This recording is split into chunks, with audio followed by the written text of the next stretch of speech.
সংগ্রামী সাথী ও বন্ধুগণ, আজকে 140 বছর পার হয়ে যাওয়ার পরও আমরা শ্রমিকেরা কি পেয়েছি এবং কতটুকু পেয়েছি।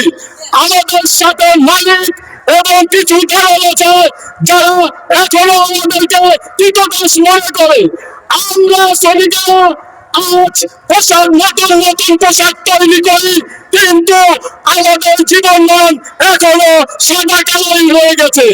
আমরা শ্রমিকেরা 8 ঘন্টার বদলে মাঝে মাঝে 12 ঘন্টা, 18 ঘন্টা এবং 24 ঘন্টা কর্মক্ষেত্রে আমরা ডিউটি করি। আমরা কি দেখতে পেলাম? আমরা দেখতে পেলাম মালিকেরা যখন শীতকাল আসে তারা এসি রুমে ঘুমায়, আর আমাদেরকে দিয়ে 24 ঘন্টা ডিউটি করায়। আমি একটা কথা বলতে চাই, আজকে 140 বছর পার হয়ে যাওয়ার পরে আমরা আমাদের ন্যায্য অধিকার থেকে বঞ্চিত হচ্ছি। সংগ্রামী সাথী ও বন্ধুগণ, আমরা মালিকের কাছে জানতে চাই, আমরা তাদের কল কারখানা সচল রাখি, এটাই কি আমাদের অপরাধ? কিছু কিছু মালিক বলে 7 কর্মদিবসে বেতন দেওয়ার কথা, আমরা কোথা থেকে দিব? আমাদের ব্যাংক তো দেউলিয়া হয়ে গেছে, এর জন্য কি আমরা দেই? আপনারা বেতন বোনাস থেকে দিবেন, এটা আপনাদের একান্তই ব্যক্তিগত ব্যাপার। আপনারা যখন কোটি কোটি লক্ষ লক্ষ টাকা মুনাফা করেন তখন তো আমাদেরকে তার ভাগ দেন না, তাহলে এই ড্রাইভার আমরা নিব কেন?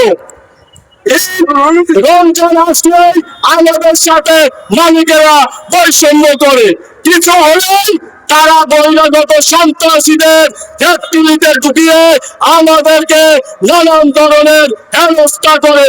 আমি এই সব দালালদেরকে হুঁশিয়ারি করে বলতে চাই, শ্রমিকেরা কিন্তু আপনারা যদি আমাদের উপর আঘাত করেন, আমরা শ্রমিকেরা হাত গুটিয়ে বসে থাকবো না, আমাদেরও হাত আছে। কলকারখানা, DJI, DGF, NSI, industrial police সহ সবাইকে বলতে চাই, আপনারা আমরা শ্রমিক, আমাদের পাশে দাঁড়ান, আমাদেরকে সহযোগিতা করেন, আমরা যাতে আমাদের ন্যায্য পাওনা থেকে বঞ্চিত না হই। আপনারা দেখেছেন বিগত দিনে 4 মাস 5 মাস মালিকেরা বেতন দেয় না, আমরা রাস্তায় বেরোতে গেলে আমাদেরকে লাঠি দিতে করে, নানান ধরনের শারীরিক ভাবে লাঞ্ছিত করে।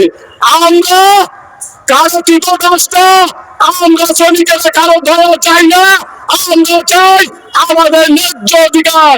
আমরা আশা করি আপনারা মালিক যারা আছেন আমাদের প্রতি সহানুভূতি দেখাবেন, তাহলে দেখবেন আপনাদের ফ্যাক্টরি আপনি বর্তমানে যে প্রোডাকশন দেয় তার থেকে আমরা প্রোডাকশন আরো বাড়িয়ে দিব, কিন্তু আপনারা আমাদের সাথে কীটনাশকের মতো ব্যবহার করেন।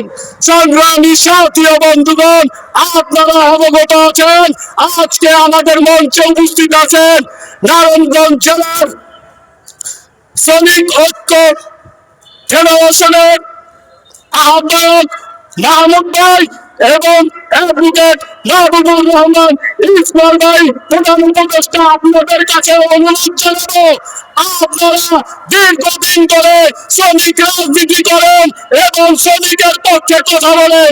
আজকে কিছু কিছু মালিক, কিছু কিছু দল আমাদেরকে এবং আমাদের শ্রমিকদেরকে ভালো থাকতে দিচ্ছে না, তারা দালালি করে। আপনারা বিজ্ঞ রাজনীতিবিদ, শ্রমিক নেতা, আপনাদের কাছে আমার আকুল আবেদন, আপনারা এই বিষয়গুলি দেখবেন। যারা আমাদেরকে কষ্ট দেয়, বেতন বোনাস থেকে বঞ্চিত করে, সরকার এবং ডিসি মহোদয়, আপনারা এই বিষয়গুলি খতিয়ে দেখবেন।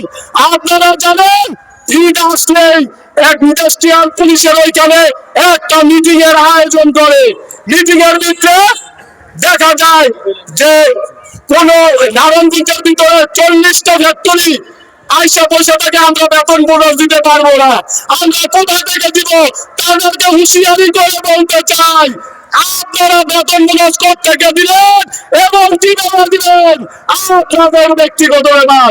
আর যদি শ্রমিকের উপরে জুলুম অত্যাচার করেন তাহলে আমরা কঠিন হাতে এটা দমন করবো ইনশাআল্লাহ।